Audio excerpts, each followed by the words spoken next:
Hi guys! So, umalis ako today. Pumunta ako ng school para bayad ng or mag-enroll ng anak ko. Kaya lang,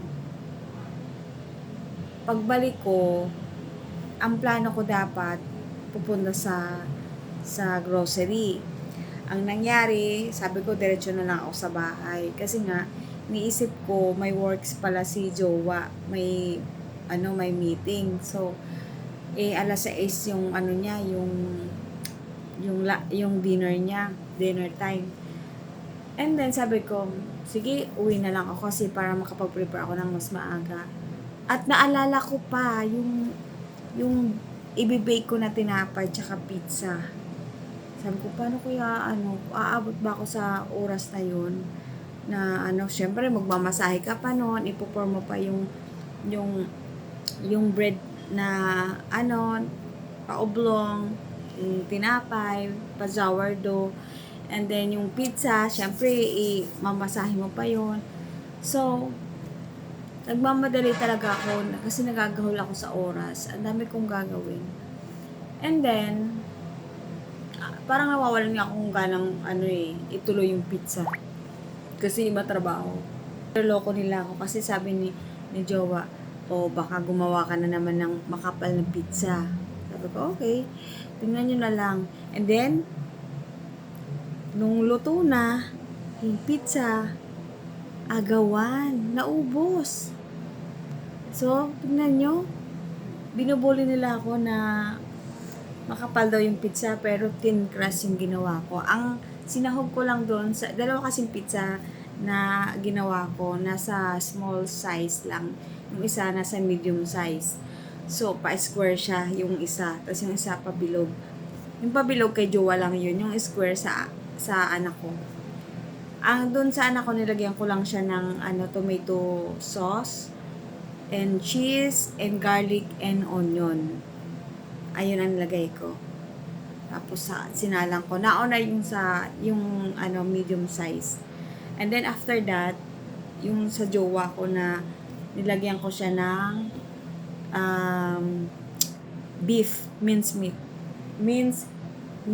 Yan. So, yun ang para sa kanya. 'Di ba? Panay reklamo nila, akala nila makapal yung lulutuin ko. And then, nung nakita nila, Diyos ko, isang saglit lang, ubos na. 'Di ba? Ginadjust na nila kasi agad-agad. Yung mga tao talagang hindi pa nila nakakita yung action pero nagja-judge na. O, 'di ba? Masarap ako magluto and thin crust. 'Di ba? Pero sa akin okay lang i-judge kasi nga the results in the end very fine. Excellent. Pero ako naman calm down lang ako kung ano magiging results, 'di ba? Hindi natin sabi nga ni God, accept the na lagi natin na-accept yung magiging resulta. And then, after ko matapos, di ba, tapos sila kumain. So, nagbe-bake na ako ng sourdough. Kasi yung last, malaking bread. Nakita niyo yung malaking bread? Ito, yung malaking bread na yan. Yan yung ginawa ko, guys. Sobrang laki niya. As in, hindi ito. Tiyan. And then, dalawang sourdough, good for 2 weeks siya na bread. And napakasarap, guys. Napakasarap nung sourdough na ginawa ko.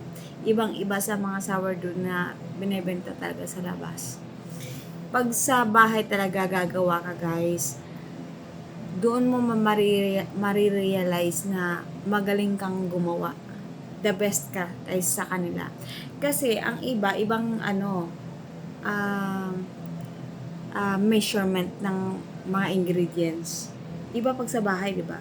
Tansya mo talaga ang ingredients. Saka hindi kami masyadong ma-ingredients sa bahay. Yung maraming nilalagay, hindi ganun. Olive oil lang, and then wala nga kaming milk, water lang nun. Pero masarap. And then after ko bake, Hindi pa ako nakapaghugas ha. Nakatulog ako, grabe.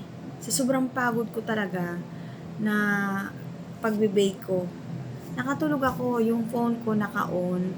And then pagkagising ko, sobrang sakit ng isang right hand ko.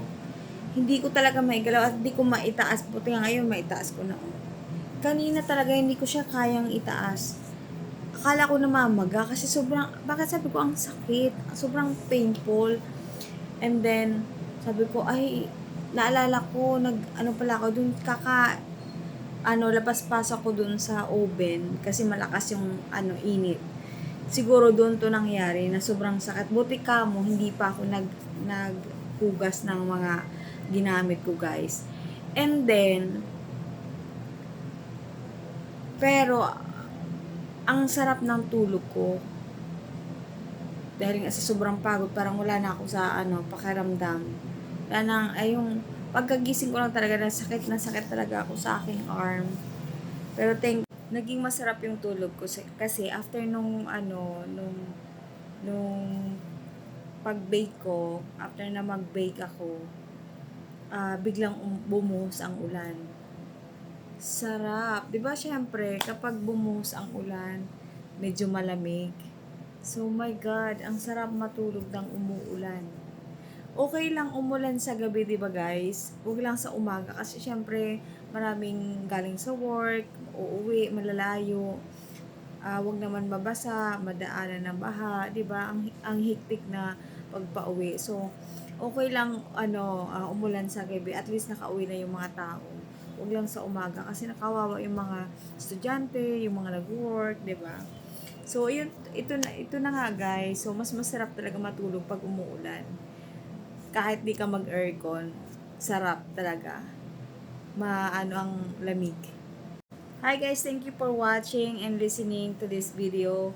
And then, I hope you like it my video guys. And then, pwede kayo mag-comment, mag-request kung anong gusto nyong gawin ko na i-content para magkaroon naman ako ng idea dahil sa inyo guys.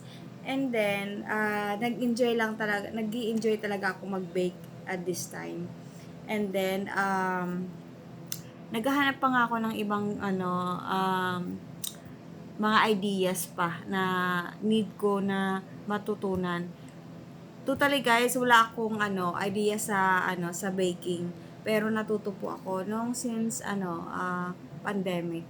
So, mas maganda kapag wala kang ginagawa, find your habits and mga gusto mong gawin sa buhay para matuto ka.